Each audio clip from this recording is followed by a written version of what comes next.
So we've been learning how to read biblical narrative and showing how the Bible is one unified story. But 30% of the Bible is made up of ancient poetry. And I don't know about you, but I don't read a lot of stories where 1 out of 3 pages is some kind of poem. Yet poetry is everywhere in the Bible. Some biblical books are entirely poetry. Most of the Hebrew prophets wrote masterful poems, and the majority of God's speech in the Bible is represented as poetry. It's also very common in biblical narrative for the story to pause while a character breaks out in poetic song. Like in the Exodus story, there's a narrative about Moses leading the Israelites through the waters of the sea, and that's followed by a beautiful poem about the very same thing. Why a story and a poem? Wouldn't one version suffice? Well, poetry has a different purpose than stories. Instead of describing the difference, let's just experience it. Okay. So, one part of the story goes like this. The waters were divided, and the Israelites went through on dry land with a wall of water on their right and on their left. That seems pretty clear. Right? Now the poem, telling the same event. O Lord, by the blast of your nostrils, the waters piled up. Surging waters stood like a wall. Deep waters congealed in the heart of the sea. Whoa, a wall of surging water, like jello and divine nostrils? This is intense. Yeah, the poem ignites your imagination through the experience of verbal art. And biblical poets did this with a specific set of tools. And that's what we're going to look at, the art of biblical poetry. The basic unit of any poem is the line.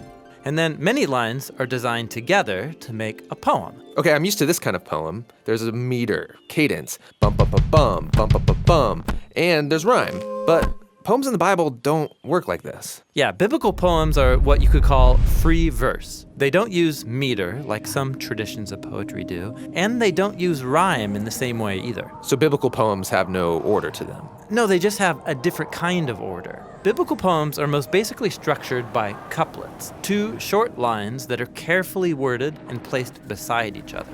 The first line makes the basic statement, and then the second line develops it in some way. It can do this by completing the thought, or deepening it with different words or images, or by contrasting it in some way.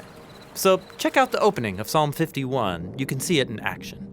In the first couplet, the poet asks God to show grace and love. But how exactly? In the second line, he requests forgiveness for his failures. Okay, so this couplet is finishing one complete thought. Right. And then the next couplet opens with washing as a metaphor, and then the second line offers a more vivid image, that of a priest in the temple purifying things so they can be in God's presence. Okay, so taking an image and deepening it. Right.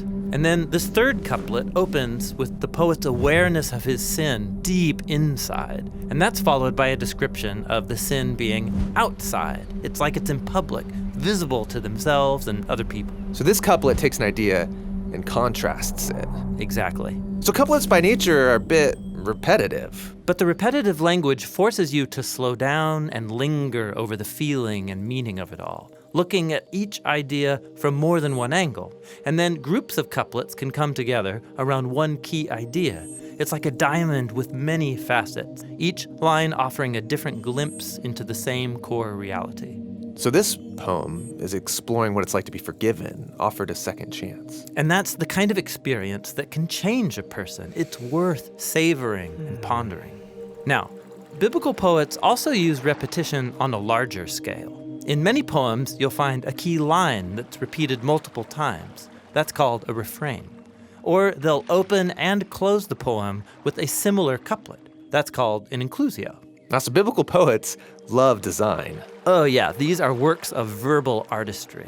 These poets use repetition to create all kinds of elaborate patterns that invite the reader to make connections between different parts of the whole poem that open up even deeper layers of meaning. Cool. So I'm feeling at home with ancient Hebrew poetry. But remember, poetry isn't something you master and then move on. Biblical poems are a bottomless well. They're packed with a surplus of meaning for those who are willing to slow down and ponder them. And they're trying to pull my mind in new directions and discover new ideas. Exactly. And there's even one more tool that biblical poets have to do that very thing, and that's what we'll look at in the next video.